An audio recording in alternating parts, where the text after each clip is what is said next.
Hi guys, welcome to my channel ಮುದ್ದು ಸೊಸೆ. ನಾಳೆಯ ಸಂಚಿಕೆಯಲ್ಲಿ ಏನಾಗುತ್ತೆ ನೋಡೋಣ ಬನ್ನಿ. ಶುರುವಿನಲ್ಲಿ ಈ ಕಡೆ ಸಾವಿತ್ರಿ ಮತ್ತು ವಿನಂತಿ ಇಬ್ಬರು ಕೂಡ ಮನೆ ಹತ್ರ ಬರ್ತಾರೆ. ಆಗ ಇಲ್ಲಿ ಅಜ್ಜಿನ ನೋಡ್ಬಿಟ್ಟು, ಅವ್ವ ಅಣ್ಣ ಒಪ್ಕೊಂಡ್ಬಿಟ್ಟ ತಾನೇ, ನಮ್ಮನ್ನ ಮನೆಯೊಳಗಡೆ ಸೇರಿಸ್ಕೊತಾನಲ್ವಾ, ಎಷ್ಟು ಖುಷಿ ಆಗ್ತಾಯಿದೆ, ನಮಗೆ ನಂಬಿಕೆನೇ ಬರಲಿಲ್ಲ ಅಣ್ಣ ನಮ್ಮನ್ನ ಕ್ಷಮಿಸ್ತಾನೆ ಅಂತ ಹೇಳಿ ವಿನಂತಿ ನಾಟಕ ಮಾಡ್ತಾ ಇರ್ತಾರೆ.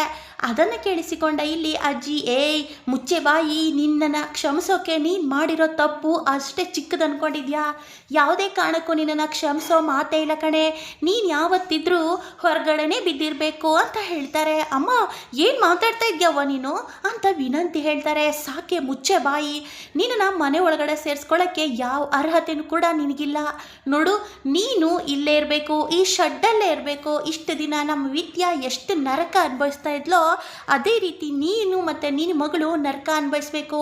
ನಮ್ಮ ಶಿವರಾಮ ಅಲ್ಲೇ ಇರೋಕ್ಕೆ ಕೊಟ್ಟಿದ್ದಾನೆ, ಇಲ್ಲ ಅಂದರೆ ನಿನ್ನ ಇಷ್ಟ ಬಿಡು, ಅಲ್ಲಿರೋಕ್ಕೂ ನಿಮ್ಮಿಬ್ಬರಿಗೂ ಅರ್ಹತೆ ಇಲ್ಲ ಅಂದರೆ ಇಲ್ಲಿಂದ ಹೋಗ್ತಾ ಇರ್ಬೋದು ಅಂತ ಅಜ್ಜಿ ಹೇಳ್ತಾರೆ. ಅದನ್ನು ಕೇಳಿಸಿಕೊಂಡ ಇಲ್ಲಿ ವಿನಂತಿಗೆ ತುಂಬಾ ಕೋಪ ಬರ್ತಾ ಇರುತ್ತೆ. ಅಯ್ಯೋ ಏನು ಹೇಳ್ತಾ ಇದೆಯಾ ಅಜ್ಜಿ, ನಾವು ಇಲ್ಲಿರ್ಬೇಕಾ, ಆ ವಿದ್ಯೆ ಇರೋ ಜಾಗದಲ್ಲಿ ನಾವಿರ್ಬೇಕಾ, ಆಗೋದೇ ಇಲ್ಲ ಅಂತ ವಿನಂತಿ ಹೇಳ್ತಾರೆ.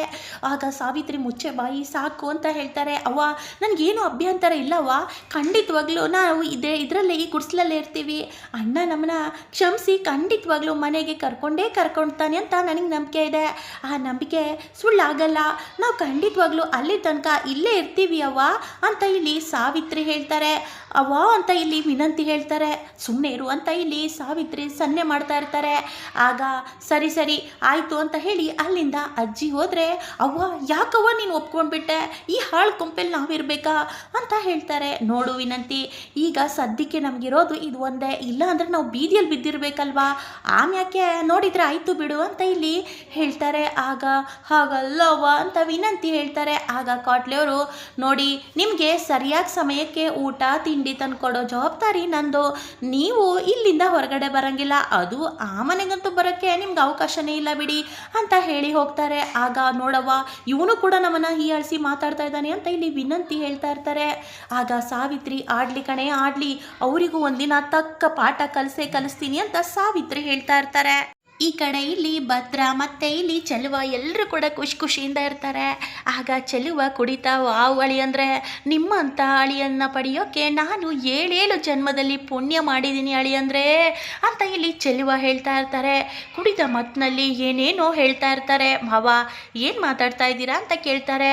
ಹಾಗಲ್ಲ ಅಳಿಯಂದರೆ, ಅದು ನೀವು ಕುಡಿಯಿರಿ ಅಂತ ಹೇಳ್ತಾರೆ. ಇಲ್ಲ ನಾನು ಕುಡಿಯೋಕ್ಕಿಲ್ಲ ಅಂತ ಭದ್ರ ಹೇಳ್ತಾರೆ. ಯಾಕೆ ಅಳಿಯಂದರೆ ಅಂತ ಚೆಲುವ ಕೇಳ್ತಾರೆ. ಅಯ್ಯೋ ನಾನು ನಮ್ಮಿ ತಾಯಿ ಆಗ್ತಾ ಇದ್ದಾಳೆ, ನನ್ನ ಅಮ್ಮಿ ಹೊಟ್ಟೆಯಲ್ಲಿ ಮಗು ಬೆಳೀತಾ ಇದೆ, ಆ ಮಗನ ಮೇಲೆ ನನಗೆ ಆಣೆ ಮಾಡಿ ಹೇಳ್ತೀನಿ ನಾನಿನ್ನೂ ಕುಡಿಯೋಕ್ಕಿಲ್ಲ ಅಂತ ಭದ್ರ ಹೇಳ್ತಾರೆ. ಅದನ್ನು ಕಿಟಕಿಯಲ್ಲಿ ಕೇಳಿಸ್ಕೊಂಡ ವಿದ್ಯಾಗೆ ಶಾಕ್ ಆಗುತ್ತೆ. ಗೌಡ್ರೆ ನಿಮಗೆ ಇಷ್ಟೊಂದು ನಂಬಿಕೆ ಇಟ್ಕೊಂಡಿದ್ದೀರಿ, ಆದರೆ ನಾನು ನಿಮ್ಮ ಮೋಸ ಮಾಡ್ತಾ ಇದ್ದೀನಲ್ಲ ಗೌಡ್ರೆ, ನಾನು ಏನು ಮಾಡಲಿ ಅಂತ ಇಲ್ಲಿ ಕಣ್ಣೀರು ಹಾಕ್ತಾ ಇರ್ತಾರೆ ವಿದ್ಯಾ. ಆಗ ಚೆಲುವಗೂ ಕೂಡ ಬೇಜಾರಾಗ್ತಾ ಇರುತ್ತೆ. ಈ ಕಡೆ ಶಿವರಾಮೇಗೌಡರು ಕೂಡ ಬೆಂಗಳೂರು ನಿಯಮಿತ ಹೋಗಬೇಕಿತ್ತು, ಹಾಗಾಗಿ ಇಲ್ಲಿ ಮೊದಲು ಭದ್ರಗೆ ಕಾಲ್ ಮಾಡ್ತೀನಿ ಅಂತ ಭದ್ರಗೆ ಕಾಲ್ ಮಾಡ್ತಾರೆ. ಭದ್ರ ನಾನು ಬೆಂಗಳೂರಿಗೆ ಹೋಗಬೇಕಿತ್ತು ಕಣೋ, ನೀನು ನನ್ನ ಜೊತೆ ಬರ್ತೀಯ ಕಣ್ಲಾ, ನೋಡು ನಾಳೆ ಬೆಳಿಗ್ಗೆನೇ ಹೋಗಬೇಕು ಅಂದರೆ ನೀನು ಈಗಲೇ ಬರಲೇಬೇಕು ಕಣ್ಲಾ, ಒಟ್ಟಿಗೆ ಹೋಗೋಣ ಅಂತ ಇಲ್ಲಿ ಶಿವರಾಮೇಗೌಡರು ಹೇಳ್ತಾರೆ. ಆಗ ಇಲ್ಲಿ ಭದ್ರಗೆ ಬೇಜಾರಾಗ್ತಾ ಇರುತ್ತೆ. ವಿದ್ಯೆನ ಬಿಟ್ಟು ಹೋಗೋಕ್ಕೆ ಮನಸ್ಸೇ ಇರಲ್ಲ. ಸರಿಯಪ್ಪಯ್ಯ ನಾನು ಈಗಲೇ ಬರ್ತೀನಿ ಅಂತ ಇಲ್ಲಿ ಭದ್ರ ಹೇಳ್ತಾರೆ. ಆಗ ರತ್ನ ಮತ್ತು ಈ ಕಡೆ ಚೆಲುವಗೆ ತುಂಬಾ ಖುಷಿ ಆಗುತ್ತೆ. ಯಾವಾಗ ಅಳಿಯಂದ್ರು ಹೋಗ್ತಾರೆ, ಒಂದು ವೇಳೆ ಇಲ್ಲೇ ಇದ್ದರೆ ವಿದ್ಯಾ ತಾಯಿ ಆಗ್ತಾ ಇಲ್ಲ ಸತ್ಯ ಗೊತ್ತಾಗುತ್ತೆ ಅಂತ ಭಯದಲ್ಲಿರ್ತಾರೆ. ಆಗ ಭದ್ರವರು, ಅಮ್ಮಿ ನಾನು 1 ವಾರ ನಿನ್ನ ಜೊತೆನೇ ಇರಬೇಕು ಅಂತ ಬಂದೆ, ಆದರೆ ಅಪ್ಪ ಬ್ಯಾಂಗ್ಳೂರಿಗೆ ಹೋಗ್ಬೇಕಂತೆ, ಅವ್ರ ಜೊತೆಗೆ ನಾನು ಹೋಗ್ಬೇಕಲ್ವಾ, ಹಾಗಾಗಿ ನಾನು ಹೋಗ್ತಾ ಇದ್ದೀವಿ, ಆದರೂ ನಿನ್ನ ಮತ್ತು ನನ್ನ ಮಗಿನ ಬಿಟ್ಟು ಹೋಗೋಕ್ಕೆ ಮನಸ್ಸೇ ಇಲ್ಲ ಅಮ್ಮಿ ಅಂತ ಇಲ್ಲಿ ಭದ್ರ ಹೇಳಿ ವಿದ್ಯಾ ಹೊಟ್ಟೆಗೆ ಮುತ್ತನ್ನು ಕೊಡ್ತಾರೆ. ಆಗ ವಿದ್ಯಾಗೆ ತುಂಬಾ ನೋವಾಗ್ತಾ ಇರುತ್ತೆ. ಅಯ್ಯೋ ಅತ್ತೆ ಮಾವ, ನನ್ನ ವಿದ್ಯಾನ ಚೆನ್ನಾಗಿ ನೋಡ್ಕೊತೀರಲ್ವಾ, ಅವಳಿಗೆ 1 ಇಂಚು ನೋವಾಗಬಾರ್ದು, ಆ ರೀತಿ ನೋಡ್ಕೋಬೇಕು ಸರಿನಾ ವಿದ್ಯಾ, ಬರಲಾ, ನಾನು ಬ್ಯಾಂಗ್ಳೂರಿಗೆ ಹೋಗ್ಬಿಟ್ಟು ಬೇಗ ಬರ್ತೀನಿ ನಿನ್ನ ನೋಡೋಕ್ಕೆ, ಹಾಗೆ ನಮ್ಮ ಮಗುನ ನೋಡೋಕ್ಕೆ ಅಂತ ಹೇಳಿ ಭದ್ರ ಹೋಗ್ತಾರೆ. ಈ ಕಡೆ ವಿದ್ಯಾ ವಿದ್ಯಾಗೆ ತುಂಬಾ ಕಣ್ಣೀರು ಹಾಕ್ತಾ ಇರ್ತಾರೆ. ಆಗ ರತ್ನ ಅವರು ಏನಾಯ್ತೆ, ಯಾಕೆ ಅಳ್ತಾ ಇದೆಯಾ ಅಂತ ಹೇಳ್ತಾರೆ. ಅವ್ವ ಇಲ್ಲವ್ವ, ಇನ್ನು ಮುಚ್ಚಿಡೋಕ್ಕೆ ಸಾಧ್ಯ ಇಲ್ಲವ್ವ, ನಾನು ಸತ್ರೂ ಪರವಾಗಿಲ್ಲ, ಈ ವಿಷಯನ ಗೌಡ್ರ ತಾವ ಹೇಳಬೇಕು ಅವ್ವ, ನನ್ನ ಹೊಟ್ಟೆಯಾಗೆ ಆ ಮಗು ಬೆಳೀತಾ ಇಲ್ವಲ್ಲ ಅವ್ವ ಅಂತ ಇಲ್ಲಿ ಕಣ್ಣೀರು ಹಾಕ್ತಾರೆ. ನೋಡು ವಿದ್ಯಾ, ಖಂಡಿತವಾಗ್ಲೂ ನಿನ್ನ ಹೊಟ್ಟೆಯಾಗೆ ಮಗು ಬೆಳೆಯುತ್ತೆ, ನೋಡ್ತಾ ಇರು. ಆದಷ್ಟು ಬೇಗ ಆ ದೇವರು ಕರುಣೆ ತೋರಿಸ್ತಾನೆ. ಇಷ್ಟು ದಿನ ನಾವು ಮುಚ್ಚಿಟ್ಟಿದ್ದು ನಿಜವಾಗ್ಲೂ ನಿಜ ಆಗೇ ಆಗುತ್ತೆ, ಆ ನಂಬಿಕೆ ನನಗಿದೆ ಕಣವ್ವ, ನೀನೇನು ಯೋಚನೆ ಮಾಡಬೇಡ ಅಂತ ಇಲ್ಲಿ ರತ್ನ ಹೇಳ್ತಾರೆ. ಅವ್ವ ಏನು ಮಾತಾಡ್ತಾ ಇದೆಯಾ ನೀನು ಅಂತ ಇಲ್ಲಿ ವಿದ್ಯಾ ಹೇಳ್ತಾರೆ.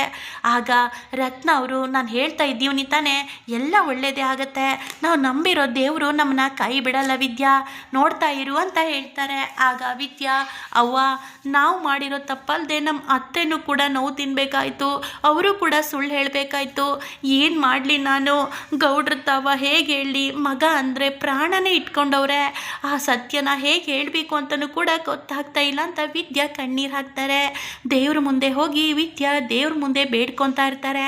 ಈ ಕಡೆ ಭದ್ರ ಮನೆಗೆ ಬಂದಾಗ ಸಾವಿತ್ರಿ ವಿನಂತಿನ ನೋಡಿಬಿಟ್ಟು ಕೋಪ ಬರುತ್ತೆ. ಅಷ್ಟಕ್ಕೂ ನೀವು ಇಲ್ಲಿ ಯಾಕೆ ಬಂದಿದ್ರಿ, ಯಾರು ನಿಮ್ಮನ್ನ ಇಲ್ಲಿರಕ್ಕೆ ಹೇಳಿದ್ದು, ವಿದ್ಯಾ ಇರುವ ಇದರಲ್ಲಿ ಯಾಕೆ ಬಂದಿದ್ದೀರಾ, ಹೋಗ್ತಾ ಇರಿ ಇಲ್ಲಿಂದ ಅಂತ ಕೂಗಾಡ್ತಾರೆ. ಆಗ ವಿನಂತಿ ತುಂಬಾ ಭಯ ಆಗುತ್ತೆ. ಆಗ ಸಾವಿತ್ರಿ, ಭದ್ರಾ ಭದ್ರ ಯಾಕೆ ಹಿಂಗೆ ಮಾಡ್ತೀಯಾ, ನೋಡು ಇದು ನನಗೂ ಸ್ವಲ್ಪ ಕರುಣೆ ದಯ ತೋರಿಸು ಕಣೋ ಅಂತ ಹೇಳ್ತಾರೆ. ನಿಮಗೆ ಕರುಣೆ ತೋರಿಸ್ಬೇಕಾ, ಅಚ್ಚಿ ನಮ್ಮ ಮಮ್ಮಿ ಮೇಲೆ ಎಷ್ಟೆಲ್ಲ ಸಂದೇಹ ಪಟ್ಟು ಸುಳ್ಳು ಹೇಳಿದ್ರಿ, ನಿಮ್ಮಂಥವ್ರನ್ನ ಯಾವುದೇ ಕಾರಣಕ್ಕೂ ಕ್ಷಮಿಸಬಾರ್ದು ಅಂತ ಇಲ್ಲಿ ಭದ್ರಾ ಹೇಳ್ತಾರೆ. ಆಗ ಶಿವರಾಮೇಗೌಡರು, ನೋಡು ಭದ್ರಾ, ಅವರು ಸದ್ಯಕ್ಕೆ ಅಲ್ಲೇ ಇರಲಿ, ಯಾವುದೇ ಕಾರಣಕ್ಕೂ ಅವರು ಮನೆ ಒಳಗಡೆ ಬರೋಕ್ಕೆ ಅರ್ಹತೆನೇ ಇಲ್ಲ ಬಿಡು ಅಂತ ಹೇಳಿಬಿಟ್ಟು ಭದ್ರನ ಒಳಗಡೆ ಕರ್ಕೊಂಡು ಹೋಗ್ತಾರೆ. ಈ ಕಡೆ ಒಳಗೆ ಬಂದ ಸಾವಿತ್ರಿಗೆ ಮತ್ತೆ ಮತ್ತೆ ಅನುಮಾನದ ಸುರಿಮಳೆ ಸುರಿತಾ ಇರುತ್ತೆ. ಇಲ್ಲಿ ವಿನಂತಿ ಮತ್ತು ಸಾವಿತ್ರಿ ಹತ್ರ ಈಶ್ವರಿನೂ ಕೂಡ ಹೋಗ್ತಾರೆ. ಆಗ ಈಶ್ವರಿ, ಏ ಸಾವಿತ್ರಿ, ನಿನಗೊಂದು ನಿಜ ಗೊತ್ತಾ, ನೋಡು ಈಗ ನೀನು ಈ ಗುಡಿಸಲಲ್ಲಿದ್ಯಾ, ಆಮ್ಯಾಕೆ ಆ ವಿದ್ಯೆನೂ ಕೂಡ ಮತ್ತೆ ಈ ಗುಡಿಸಲಾಗೆ ಬರ್ತಾವಳೆ, ನೋಡ್ತಾ ಇರು ಅಂತ ಹೇಳ್ತಾರೆ. ಆಗ ಸಾವಿತ್ರಿ, ಏನು ಹೇಳ್ತಾ ಇದ್ದೀರಾ ಅದಕ್ಕೆ ಅಂತ ಕೇಳ್ತಾರೆ. ಹ್ಞೂ ಕಣೆ, ನೀನೇನು ಯೋಚನೆ ಮಾಡಬಲ್ಲ, ನೀಗೆಲ್ಲ ನಿನ್ನ ಒಳ್ಳೆಯದಕ್ಕೆ ನಾನು ಮಾಡಿದ್ದು, ನೋಡು ಆ ವಿದ್ಯಾ ತಾಯಿ ಆಗ್ತಾ ಇಲ್ಲ ಅನ್ನೋ ಸತ್ಯ ನನಗೆ ಗೊತ್ತೈತೆ, ಆ ಸತ್ಯನ ಆದಷ್ಟು ಬೇಗ ಬಯಲು ಮಾಡ್ತೀವಿ, ನೋಡ್ತಾ ಇರು, ಆ ವಿದ್ಯಾ ಕಣ್ಣೀರಲ್ಲಿ ಕೈ ತೊಳಿಬೇಕು, ಹಾಗೆ ಮಾಡ್ತೀನಿ ಅಂತ ಈಶ್ವರಿ ನಗ್ತಾ ಇರ್ತಾರೆ. ಈ ಕಡೆ ವಿದ್ಯಾ ಅಂತೂ ತುಂಬಾ ಬೇಜಾರಲ್ಲಿರ್ತಾರೆ. ದೇವ್ರ ಮುಂದೆ ಹೋಗಿ ಕೂತ್ಕೊಂಡು, ದೇವ್ರೆ ಎಂಥ ಪರೀಕ್ಷೆ ನನಗೆ ಕೊಡ್ತಾ ಇದೆಯಾ, ದಯವಿಟ್ಟು ಇಂಥ ಪರೀಕ್ಷೆ ಕೊಡಬೇಡ ದೇವ್ರೆ, ನನಗೆ ನನ್ನ ತಾಯಿ ಆಗಬೇಕು ದೇವ್ರೆ, ನಾನು ತಾಯಿ ಆಗಬೇಕು, ಮತ್ತು ನಾನು ನನ್ನ ಹೊಟ್ಟೆಯಲ್ಲಿ ಮಗು ಬೆಳಿಬೇಕು ದೇವ್ರೆ, ದಯವಿಟ್ಟು ನನ್ನ ಗೌಡ್ರ ಆಸೆನ ನಿರಾಸೆ ಮಾಡಬೇಡ ದೇವ್ರೆ ಅಂತ ವಿದ್ಯಾ ದೇವ್ರ ಮುಂದೆ ಕಣ್ಣೀರು ಹಾಕ್ತಾ ಇರ್ತಾರೆ. ವಿದ್ಯಾ ಅಂದ್ಕೊಂಡ ಹಾಗೆ ಖಂಡಿತವಾಗ್ಲೂ ವಿದ್ಯಾ ತಾಯಿಯಾಗೋಕ್ಕೆ ಶುರುವಾಗ್ತಾ ಇದ್ದಾಳೆ. ಇಲ್ಲಿ ಈಶ್ವರಿ ಪ್ಲ್ಯಾನು ಉಲ್ಟಾಗಿ ಹೋಗುತ್ತೆ. ದೇವರು ಇಲ್ಲಿ ವಿದ್ಯಾಗೆ ವರ ಕೊಟ್ಟೇ ಬಿಡ್ತಾರೆ. ಮುಂದೆ ಏನಾಗುತ್ತೆ, ವಿದ್ಯಾ ಕನಸು ನನಸಾಗೆ ಬಿಡುತ್ತೆ. ಮುಂದಿನ ವಿಡಿಯೋದಲ್ಲಿ ಏನಾಗುತ್ತೆ ಅಂತ ಕಾದು ನೋಡೋಣ. ವಿಡಿಯೋ ಇಷ್ಟ ಆದಲ್ಲಿ ಒಂದು ಲೈಕ್ ಮಾಡೋ ಮಾತ್ರ ಮರಿಬೇಡಿ guys. Thank you so much.